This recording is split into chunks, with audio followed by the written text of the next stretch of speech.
Welcome to the Sports Card Lessons Podcast. I'm your host, Big Ken. Whether you're watching on YouTube or listening on a streaming service, please like, subscribe, and hit that notification bell so you'll be notified whenever I drop any new content.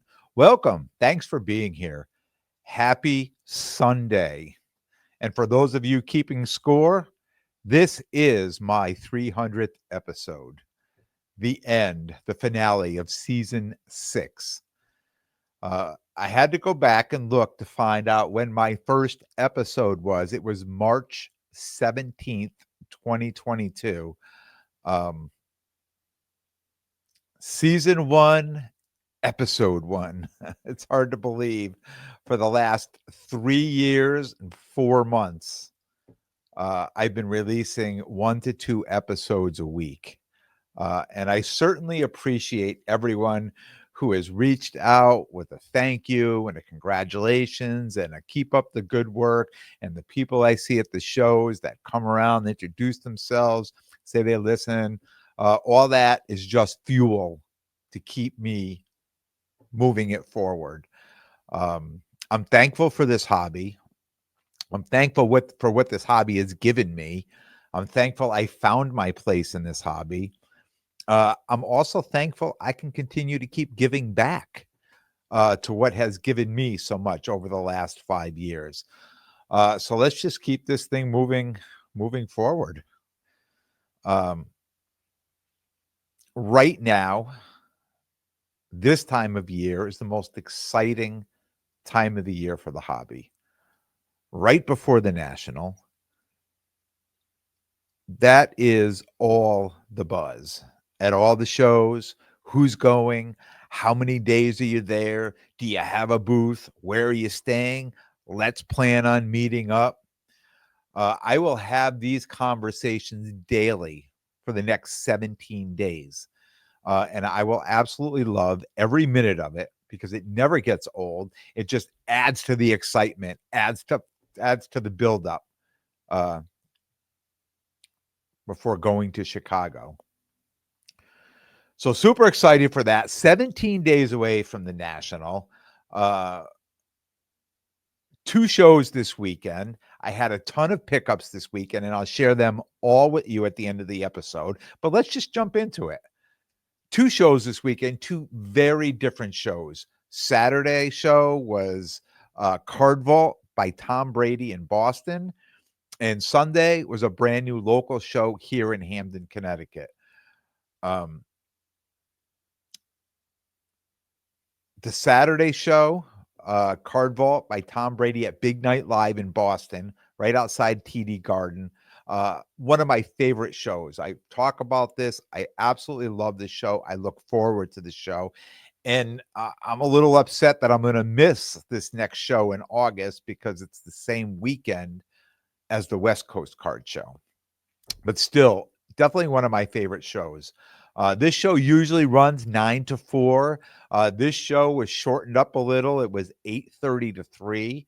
I'm sure it was the summer hours, right? I was happy to see it was ending a little early. I mean, it's a long drive. It's a 2-hour drive to get there. So it's, round trip 4 hours driving. And, sometimes getting the later you leave, the later you get home. So it was nice to see it was ending a little earlier and, getting home at a reasonable time on a Saturday in the summer. I can tell you that the day started off slow, and there were even dealer tables that were empty to start the day, which encouraged one of my biggest pet peeves in the hobby is people showing up at a card show as an attendee, finding an empty table, sitting down, setting up as a dealer with their cards and a makeshift buying sign. It happens more often than you think at shows, and it absolutely drives me crazy. Absolutely drives me crazy, especially at a show like this where you need to be on a vendor approved list. There's the short list that there's only so many people on this list to get the tables. And after 48 hours or so when it goes out, when they post it, then it goes out to the public. And generally there are never any tables left to go out to the public, that they're sold out with people on this list. So, knowing that and knowing somebody shows up to the show and just sets up at a dealer, yes, definitely one of my pet peeves in the hobby. But the show started at 8:30. Foot traffic was slow. I mean, it was probably steady, but it was slow, probably till about 11 o'clock. And again, it's the summer, it's July. It's 85 degrees outside. People are on vacation. I know I did, when you're coming in and going out, still that area, TD Garden, was just packed with people, just a lot of hustle and bustle, people on the go everywhere. Definitely to be expected for the show to be slower. And I had conversations with people because I've never set up here in the summer. Usually in the last couple of years, the Fenway show would be in May, and then the next show would be September. There was really no, June, July, August show. So this was the first time in July. I had no idea what to expect. So again, foot traffic slowed till about 11 o'clock. Everyone had cards to sell. More people selling than buying. It was one of those shows that people would be buying if you're willing to go, as low as 70% on a card, right? I mean, people were making offers and you could tell, you could calculate quickly, what the offers were coming in on the cards. But the most part, kicking tires. It's like those people on eBay with the buy it nows, and they go through, and if you ever sold on eBay, you get this.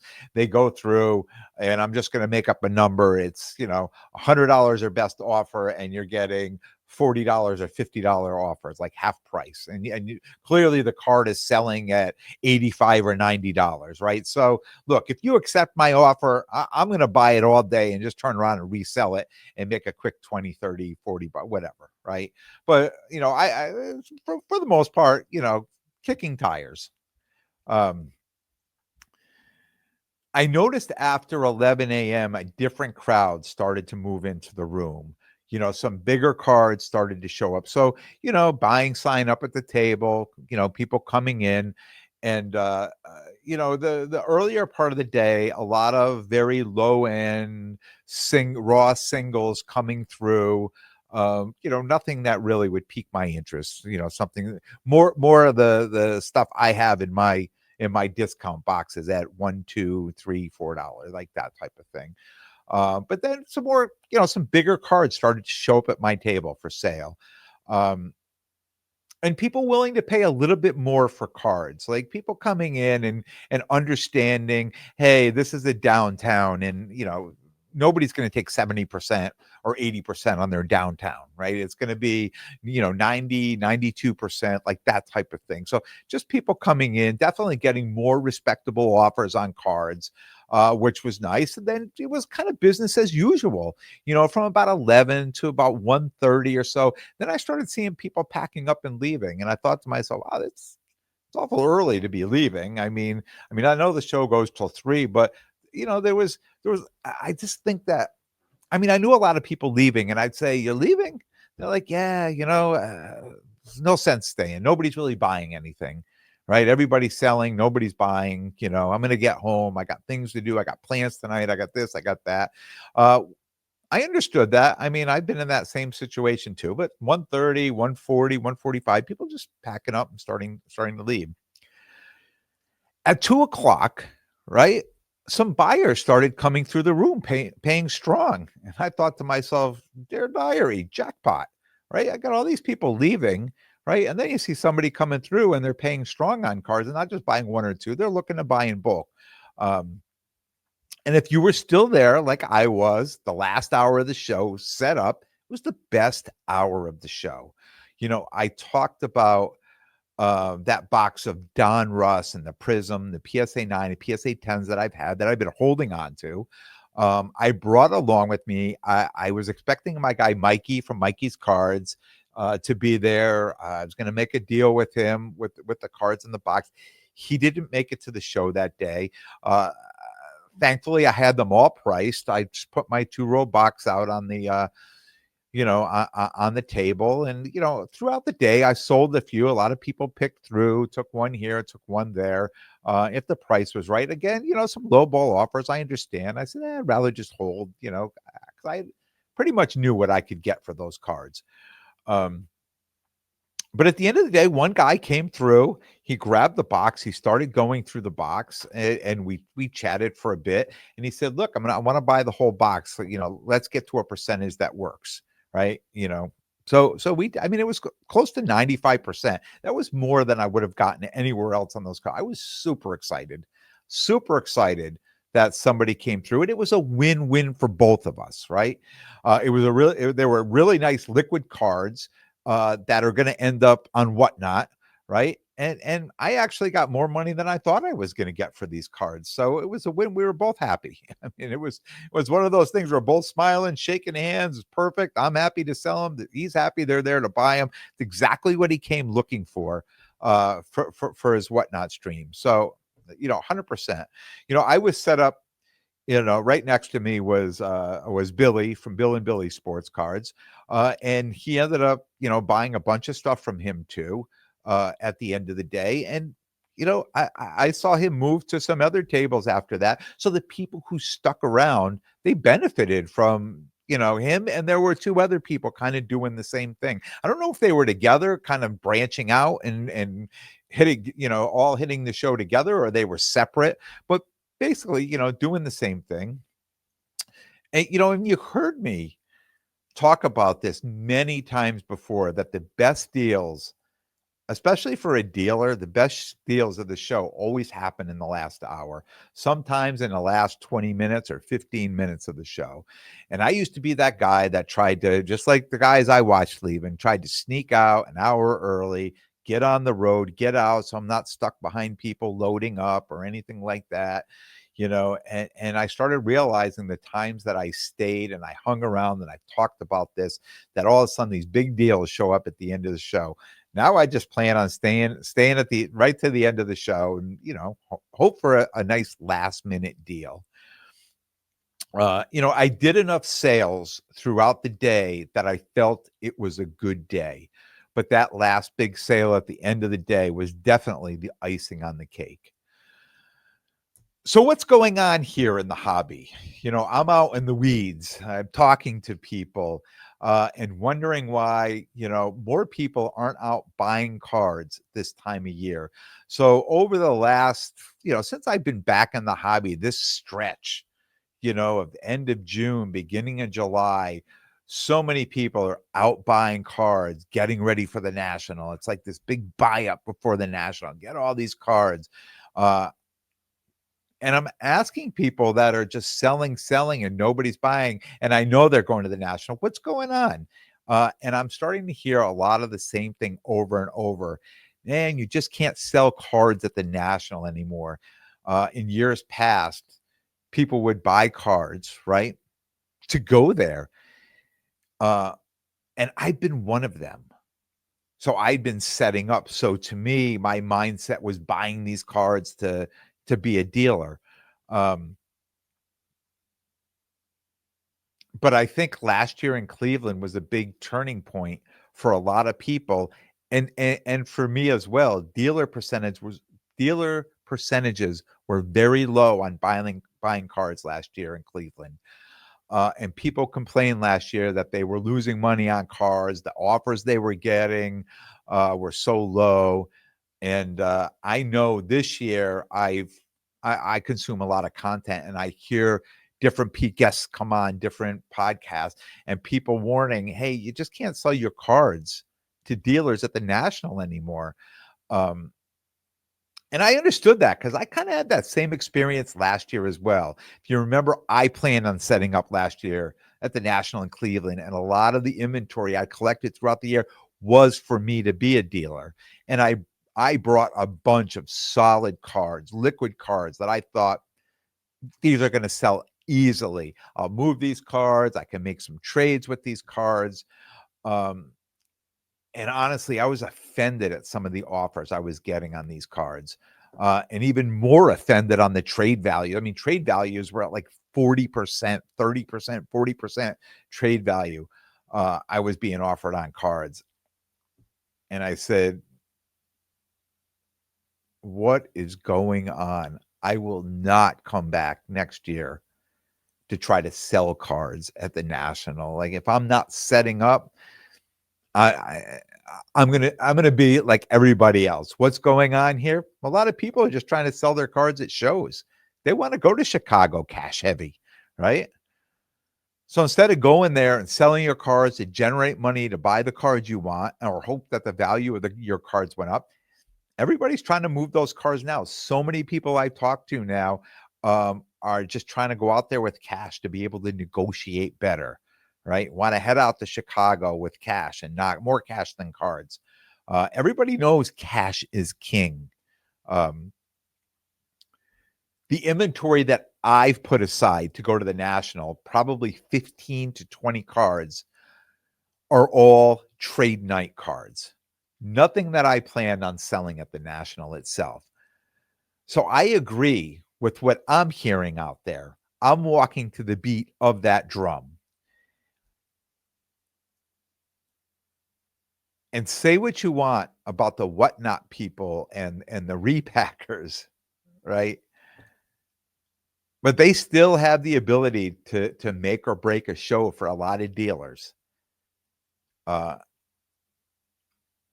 it's interesting how excited, and even I was excited to see them show up at the end of the show.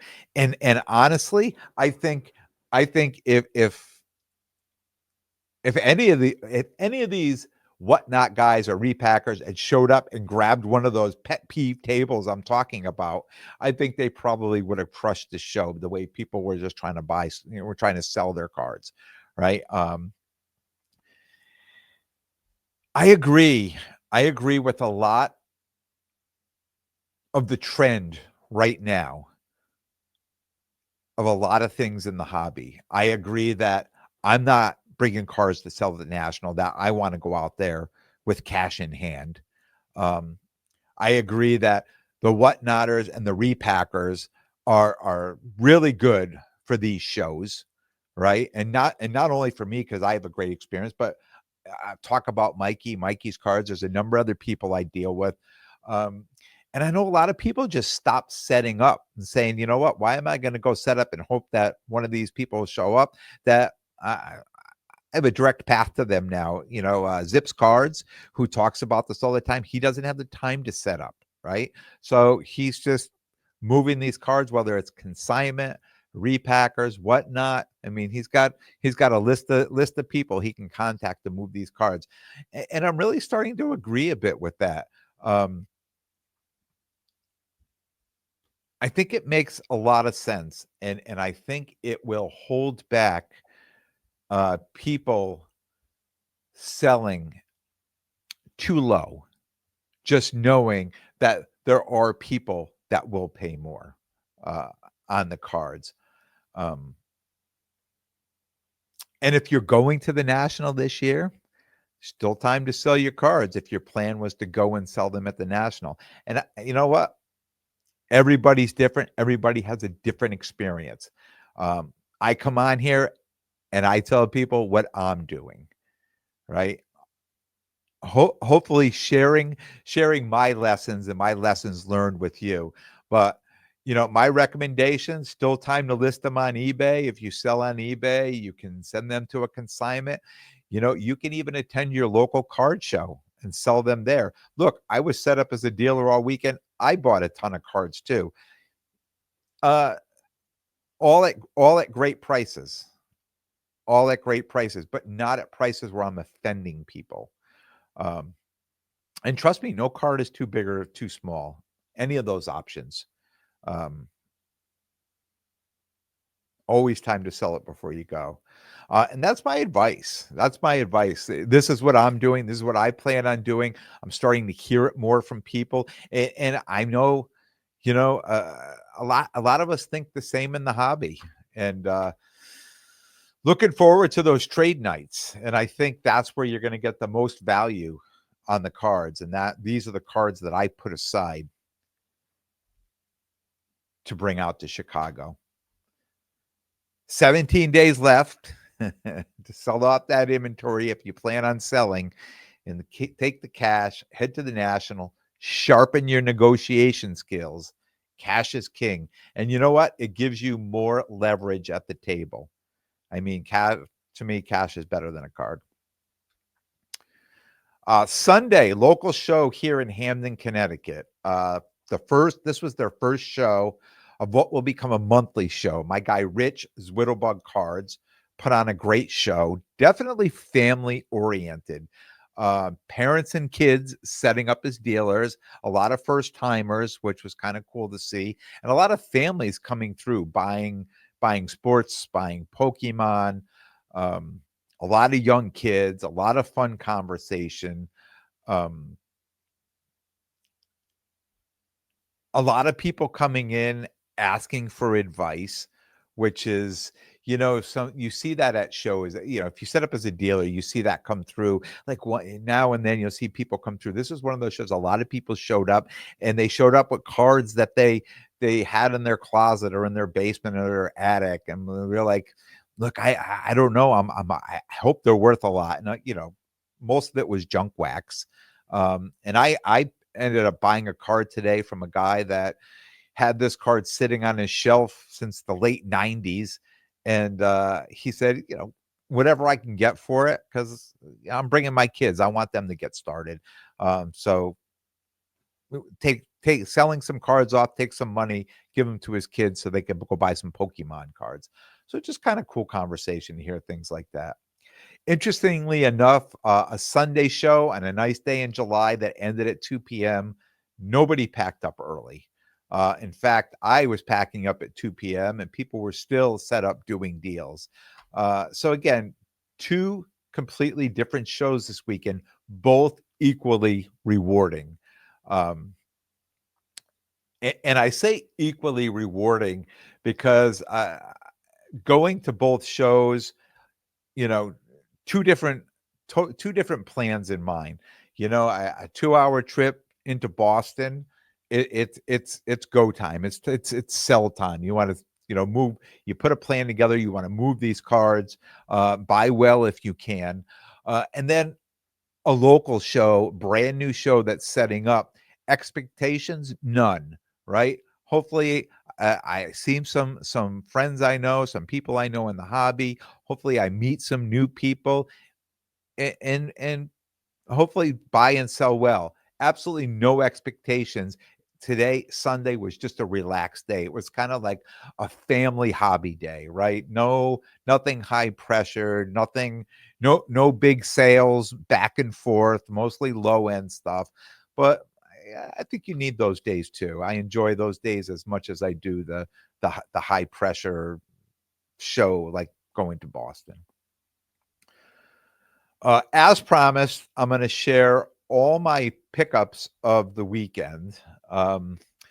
So I have 3 piles here. I have football, I have WNBA, and I have that one card that I just talked about that the father came in and sold. I picked up these 3 cards from the same person who wanted to sell them. He brought them to my table. I wasn't interested. He said, look, just give me some. I don't care. Just offer me something. I just want to sell. I'm leaving. I just want to sell these cards. So I looked up the comps. I made him a fair offer on it. Not somebody I would normally buy. Was 2 Dallas Turner cards. One is the Origins rookie patch auto. If you're on YouTube, I'm just holding that up there. So they're raw. And this one is an on-card auto, number 1 of 10. It's the Contenders rookie ticket, Dallas Turner. And the other is an Origins J.J. McCarthy, number 4 of 149. I picked up this more of a PC. I pick up any Chiefs cards now that I see. I just pick up and I put them in a box. Any rookie cards, anyways. Sometimes not rookie cards, but this is Xavier Worthy. It's the optic the Optic Mojo.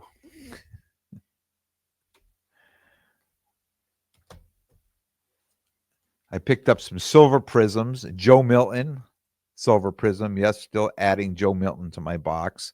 Bo Nix, silver prism. Hoping he is going to be the guy in a few weeks out in Chicago or just in the hobby itself. Another Bo Nix. This is from the Topps Chrome signature boxes. This one is numbered to 175. It's an acetate. A Drake May. Now you've heard me talk about these red Pandoras that I just keep getting them. That I just think the pop counts are so low on these cards. This is actually a raw card. Drake May red Pandora. Oh, here was another one. This was Dante Hall. Just a Chiefs card. Throw that in the PC. And then back to these red Pandoras. I picked 3 up, all graded 10 today. The Jordan Travis. I know Jordan Travis has retired. This here was a $10 PSA 10 card. But if I end up try to complete the whole set, I'll be happy to have this. The Ricky Pearsall, red Pandora PSA 10. And the Keon Coleman, red Pandora PSA 10. And this was an interesting card that showed up my table at Card Vault yesterday that I just bought. I don't even know why I bought it, but I bought it. Maybe in my mind, I was thinking I'm going to be out in California. And, he started off as a Ram, even though he's in Detroit now. But this is the 2016 Prism. Jared Goff, it's a silver Prism. Jared Goff rookie card. So I picked that one up. The price was very good. Happy to have that. Basketball, Silas Swords, Michigan, autograph. Cameron Brink, this is the kaleidoscopic, and this is it's blue, numbered to 199. Always buying her. Nika Mule, this is the Mojo, numbered to 25. I know she's injured. Came to my table. I said, look, I can't even do anything with this card till next year. She's out for the year, so I got a good deal on that card. Another Cameron Brink Blue Velocity, PSA 10. And Prism Caitlin Clark Orange Ice, PSA 9. Happy to have.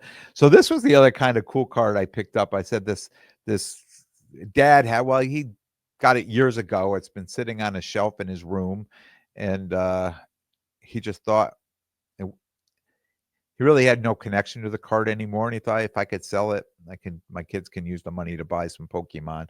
It's Jim Calhoun. It's an in-person auto on a Yukon card. It's just kind of cool.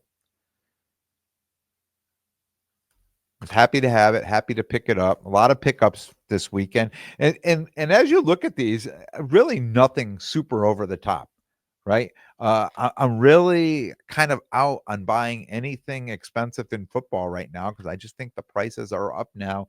They are rising, but I just don't think the percentages between now and the end of July, beginning of August, there's enough. I think there's too much risk and not enough reward to be buying too much football now to try to, just flip or resell that quickly, especially with no table at the National.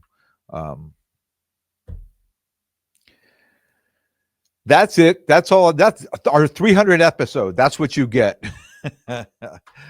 Tonight, Sunday, going live tonight at 9:30, bringing back Jonathan. Homer Sports Cards going to come back on and hang out at 9:30 again. We did it last week. A lot of people said, hey, let's do this again next week. So we're going to do it again this Sunday night. We'll see how well it goes. But that's it. That's all I have for you.